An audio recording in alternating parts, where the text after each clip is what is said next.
everyone, I'm Jean Chatsky. Thanks so much for joining me today on Her Money. So I was fascinated by a recent essay in the Wall Street Journal by Emily Bobrow that makes the case that women are both happier overall but sadder in our daily lives than men as we juggle the competing priorities on our never-ending to-do lists, from managing our jobs to our kids' schedules to keeping up with cooking if we cook and housework if we do that. Emily also acknowledges that, like almost all of her friends, and this is what she says, she's on antidepressants, and for the most part, she is also happy. Data from the CDC backs this up. They recently reported that more women than ever before are on antidepressants, and the number is highest for women who are quote-unquote middle-aged. So what's this all about? Is this the burden of being primary caregivers who are also working full-time? Or does it have to do with economic factors outside of our control? Or is it a little bit of everything? Betsey Stevenson is an economist and professor at the University of Michigan, formerly chief economist of the United States Department of Labor.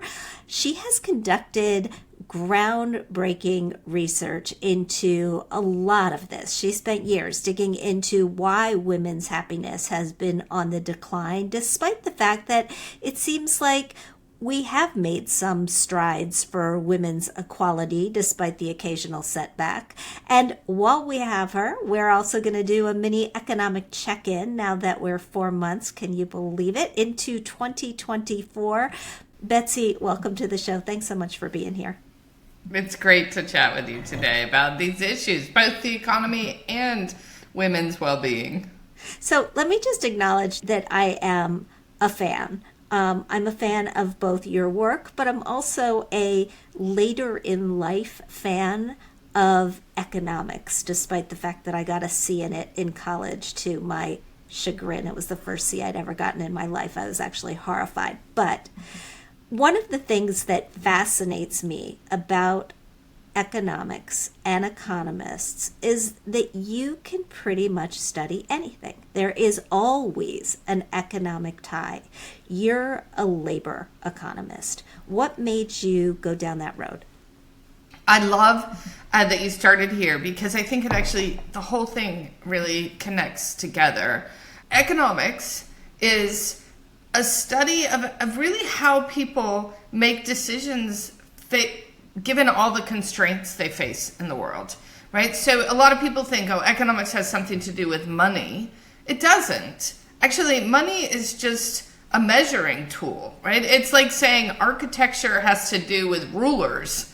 Of course, you might use a ruler if you're an architect, but you wouldn't define your field as being about rulers. You would define your field, right, in much bigger terms in terms of what you're designing and doing. And when we study economics, what we're studying is how do people handle trade-offs? Everything you do has a cost. That cost might not be money, a money cost, but it is what economists call an opportunity cost, because every single thing you do, there's something else you could be doing instead. And that something else could be doing instead, it probably has some value. And so when you think about how costly anything you're doing is, the easy way to do it is to say, well, also, what would I be doing instead? And how much value does that have? And boy, does that tie in to thinking about women's lives, because women are always juggling so many things. And they're always having to make these constant trade-offs in the moment of, should I stay at work and try to catch up on a project so I can get ahead, or do I need to get home and help my kid with their homework because they're not going to get it done if I'm not there? How do I think about this trade-off? How do I think about a trade-off where some of the benefits are to me on one of the items, and the other thing, the benefits are to my family, right? And so these things are very complicated. That's sort of the idea of economics. You asked about labor in particular, and that's because my interest was how people make decisions about how to spend their productive time. And I felt like, one of the things that was missing was a men who study labor economics would just ignore what was happening at home and say, well, let's just think about how you decide whether to be a nurse or an economist or a teacher. And I was like, or a stay-at-home mom. Or if I become a teacher, how does that impact my ability to spend time with my kids? Or if I become an investment banker, how does that affect my ability to spend time with my kids? Those decisions are very tied. And that's where a lot of my interest has been. You said that you got a C in economics and you're just coming back to it. And I think that this ties both topics you wanted to talk about, I think, together really well, which I think women are socialized to be more interested in the interconnections in people's lives. I think economics is deeply about that.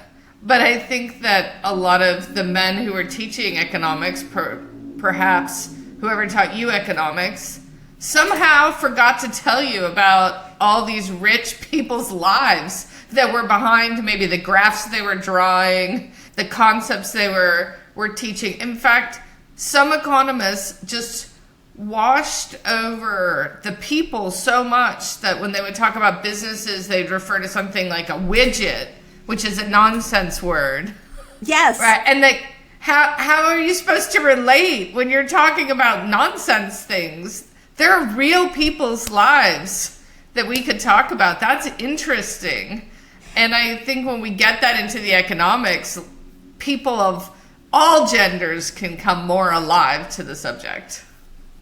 As you have looked at women over the last couple of decades, what is it that you think is contributing to this distressing increase in sadness? I read some research that you did with your colleague Justin Wolfers, and you talked about the lower standards theory. Is that it? And if it is, can you explain it? And if not, what is this about? So I want to just start by saying we don't know what exactly is going on. So what our research showed was that women were becoming less happy relative to men, and that this was narrowing what had been a happiness gap in which women had said that they were happier than men. One of the things that I looked at was dimensions of happiness. And what I saw was that if you look in the data, marital happiness and women's overall happiness used to be more correlated. In other words, if I knew your marital happiness in 1960, I could do a much better job of predicting how happy you would say you were overall than I can today. And it's hard for us to measure these sort of changes over time because they're capturing something different, because our expectations about our lives have changed. So when we look at this data, I think it's really important for social scientists to have a degree of humility in terms of what we can and can't say. And so that's the first thing. We know that the trend showed women becoming less happy. That was what I documented. I think in subsequent years, that trend has flatlined so that we haven't seen women getting less happy relative to men. In research other people have done over the last decade, there's still this sort of open question about whether life satisfaction is doing a good job of capturing day-to-day well-being and overall mental health. And we've always known that they're not necessarily the same thing. In fact, life satisfaction is very correlated with things that make a good life. And that makes sense. Right. So if you have more income, you tend to have higher life satisfaction. If you're married, you tend to have higher life satisfaction. If you have a lot of friends, you tend to have higher life satisfaction. So the question is, this evaluative stepping back and looking at your life, we know sort of that that's predicted by the kinds of things that most people want in their life. We know that women's life satisfaction has remained quite high. There's this other question, which is, and this is what I thought was really interesting about the essay you read, is she was trying to draw out, is it possible for our life satisfaction to be high while day to day we're struggling with issues related to our mental health and our affect? And I think the answer is, of course, these things could be simultaneously happening.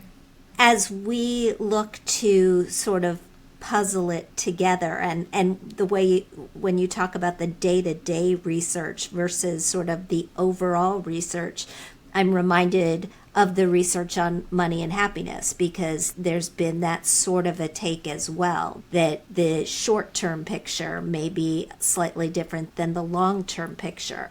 But if we're trying to solve for the fact that women are a little more stressed, anxious, depressed, pick your word, day to day, in the moment, how can the tools of economics help us do that better?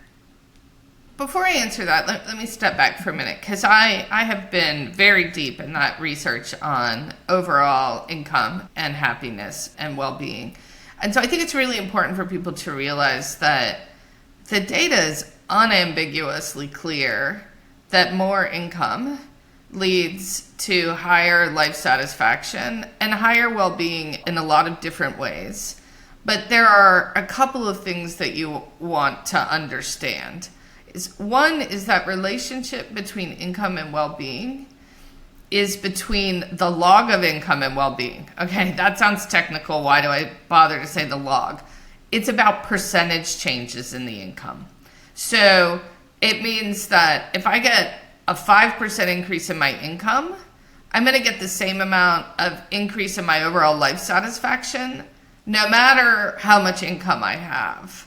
But to get a 5% boost, if I'm somebody making $20,000 a year, that involves a lot less money than if I'm somebody making $2 million a year, right? So it is that relationship being between the log or percentages means that each dollar that you get gives you less bang for your joy buck as you get more and more dollars. And I think sometimes that gets confused and has led people to mistakenly think that after you get a certain amount of money, you no longer get gains in well-being.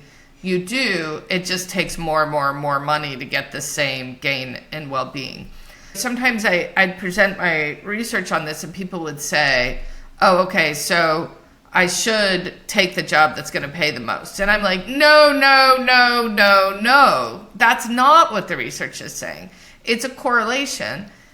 And that correlation is also correlated with other things. So I show in my research that if you have more income, you're also more likely to report that people treat you with respect. Now, that could be because people treat people with more income respectfully, but I also like to think of it as if you have more income, you have more ability to remove yourself from situations in which people are treating you poorly. If you are a low-income person, you need your job to survive, and your boss or your coworker is treating you terribly, you just may have to continue to sustain that terrible relationship. The more income you have, the easier it is for you to say, you know what, I'm going to quit this and look for something else. And in fact, we also see that in the data that shows the more income you have, the more likely you are to say you have control over the choices you're making in your life, or you have control over your daily life, or you have control. And I think when we think about what matters for people's well-being, it's things, I always describe it as, it's really the same things that matters for a kid to have a great day in kindergarten. Okay? You need people to treat you with respect. You need to have some control over how you spend your time. You need to be able to learn something interesting. You need to be able to do something creative. And you need to eat good tasting food. Seriously, like those are the things that give people a good life. They also give you a great day in kindergarten. And that's because they are the fundamental building blocks of what people need. And what we see is the more income you have, the more you can get access to those things. What economics tells us is that it's not like income falling out of trees. It's also that income's correlated with our ability to earn higher income. So I always like to give the example of my very best friend from college in the world chose to go off and become a legal aid attorney. She and I went to college together. Sometimes she got better grades than me. We both went to graduate school. Like, she has the same earnings capabilities that I have. That there's not, I don't think that if she earns less, it's going to predict that she would be less happy. She's actually using her earnings capabilities to do something that's generating a lot of good in the world, and that makes her feel, good and satisfied with how she's spending her life. So I think people can make that choice.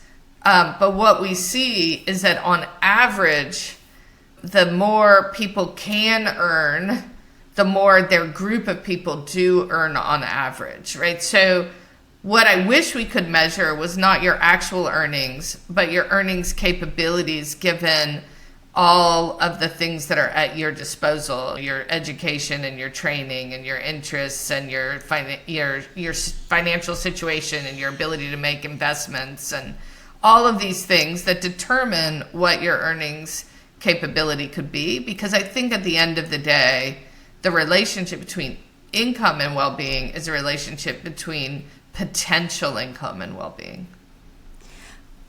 To bring it back to women for a second and how women are feeling in this moment where the gender wage gap hasn't really budged that much and the caregiving responsibilities, as the pandemic showed us, were still very likely to fall in our lap. And when we look at things like housework, we see that even when a woman is the primary breadwinner, she's likely to go home and do more of it than the guy in the house. What do you suggest in order to improve life satisfaction in this scenario that hasn't really changed for many, many years? Well, I think what the data shows is it's life satisfaction's okay, but we've got to work on our day-to-day happiness. We got to take more time, prioritize more time for mental health, for well-being.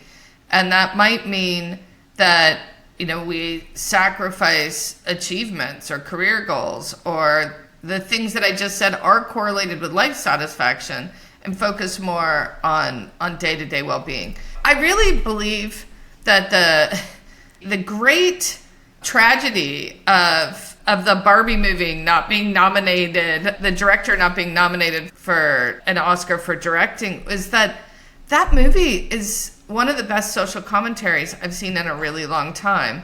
And because what it showed was the dissatisfaction of Barbie and the women who seemed to have it all on paper, but yet were missing like an emotional depth. That she deeply wanted that emotional depth, even with all the messiness that it came with.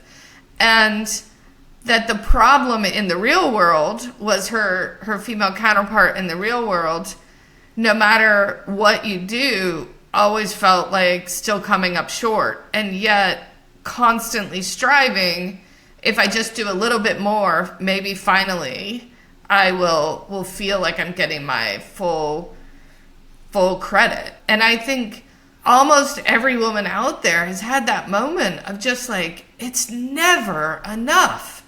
I've done so much and I keep going. And yet there's this nitpicking, this sense of, well, if you just do a little bit more, maybe you'll finally get your goal. Maybe we'll finally give you equality. Maybe we'll finally treat you the same way. And I think there's just this exhaustion that comes from thinking that we are just going to be strivers and we're going to persevere our way out of gender inequality. And I think that is absolutely exhausting. And I want to say the flip side of that movie, what I loved so much about the Barbie movie was that it also showed the Kens are just lost. Yeah, the men are lost because they don't know what to do.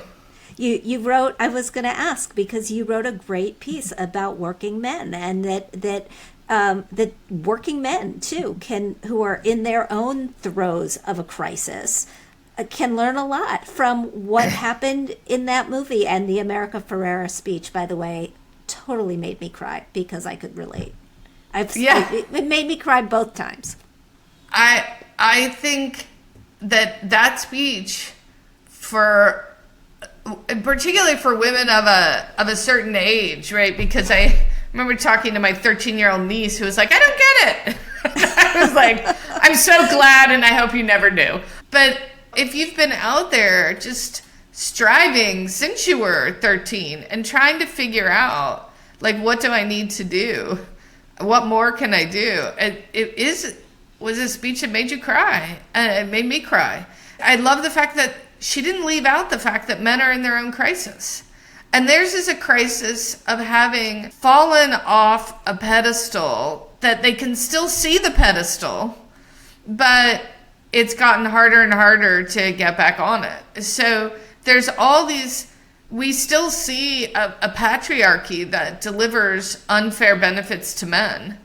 But most men are like, where are my benefits? I'm not seeing them. And that was like what was going on with Ken. Ken's like, I'm trying. I see the patriarchy and they won't let me in. And why won't they let him in? That they won't let him in because he doesn't have the skills necessary to be an elite man in this society. So that patriarchy has sort of coalesced around a very small elite group of men and has abandoned all sorts of other men and given them their own crisis.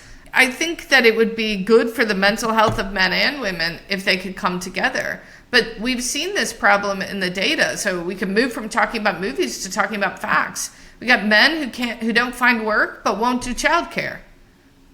Men who are not ready to move on from being supported by their moms. And when they show up at their girlfriends, are not prepared to do the fair share of household and child work.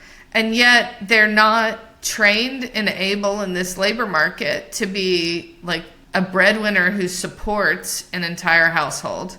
The women have been going to college more than men for the last 30 years. So a lot of men who have finished high school but not gone on for more education have very low earnings abilities, and they're in a dating market with women with maybe a 2-year community college nursing degree who have very stable jobs, who are in demand, who are bringing home a very solid income. And a lot is like, it's not surprising that there's a lot of tension in those relationships. And we've been looking at whether there would be like a marriage romantic crisis really for the last 20 years, because when you look at the data, you worry about a world in which women are going to college and men aren't, where women are moving into in-demand jobs and men aren't, where the economy is really, the global economy, the demand of the world has shifted towards services because we can make things in really automated factories, but we can't care for people in automated factories. And so an increasing share of the jobs become caregiving, and men are terrified that they're sacrificing their masculinity if they go into something like preschool. But I have to tell you, I'm so grateful for every male teacher my son has had. And if I could put a plea out there to men, please go into teaching preschool, to teaching elementary school, to teaching middle school, to teaching high school, because I think the mental health crisis our children are having would be helped if we had diverse classrooms with men being as likely as women in all of the grades and levels of education. Yeah, I remember I didn't have very many male teachers until I got to college, but I remember them all really fondly. And I think that you're right. We only have a few minutes left, and I want to ask you about the economy because, boy, it feels like we are on a bit of a roller coaster. The Fed seems to not want to make up its mind about what it's going to do. The indicators are inflation is higher than it was anticipated it would be right now. Unemployment is lower than it was anticipated that it would be, although there's some noise, I think, in those numbers. And we've got a big election coming up on which many people believe that the economy will continue to be the issue that people vote. So where do you think we are? Well, first of all, you just pointed out how hard it is to forecast, and particularly when you're in a changing economy. If you had asked economists to bet 10 years ago on what unemployment would be today, very few people would have bet it would be as low. And that's even before seeing a pandemic coming. If you had asked economists in the beginning of 2020, what's the chance that the unemployment rate's below 4% in just a few years? Very few people would have said yes. And that's because I was literally trained on the idea that the economy cannot sustain unemployment much below 5%. That unemployment below 5% is just, it sparks inflation because employers get antsy, they can't find the workers they need, they start paying them more, and then they raise the prices to their customers, and the next thing you know, we've got what's called a wage price spiral. Inflation is off to the races. So, why can we have unemployment as low as we have it? Well, there's a couple reasons. One is that it's easier to find jobs now, so people search electronically, and it's a different process. So we don't need to spend a dedicated period unemployed. We've seen a lot of people move from job to job, and a lot of people wake up one day and think it's time to go back to work. They start searching online and they find a job so quickly they never get counted as the unemployed. So we didn't used to have people move from out of the labor market to into the labor market as quickly as we do now. And that sort of explains why unemployment can be so low. But at the end of the day, unemployment's low because people are getting a lot of jobs. And they're getting a lot of jobs because the economy is expanding. The economy is expanding much faster than anyone expected.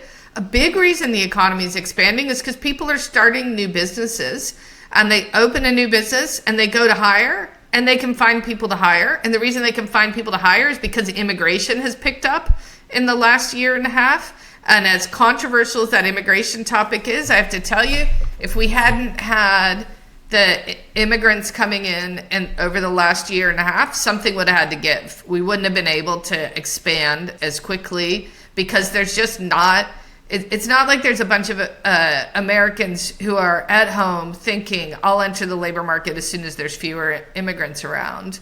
They're just not entering the labor market for a whole host of complicated reasons. And we see that among people in the sort of prime of life, that sort of 30s and 40s, labor force participation, and particularly among women, it's at an all-time high. So we're getting the native-born people into the labor market sort of as much as we possibly can, and we're bringing in immigrants to fill in the gaps, and that's allowing us to expand. Inflation rose around the globe for one simple reason.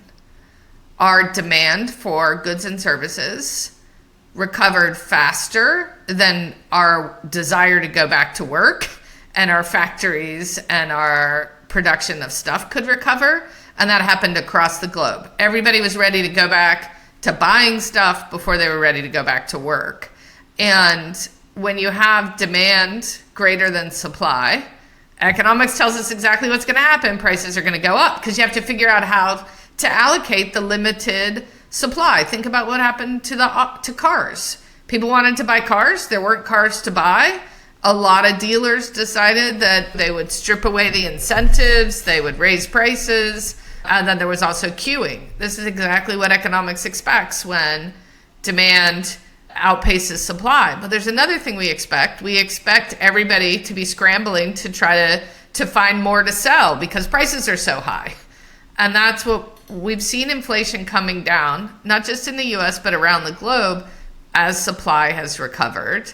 and as central banks have tried to reduce demand by having higher interest rates, inflation is below 4%.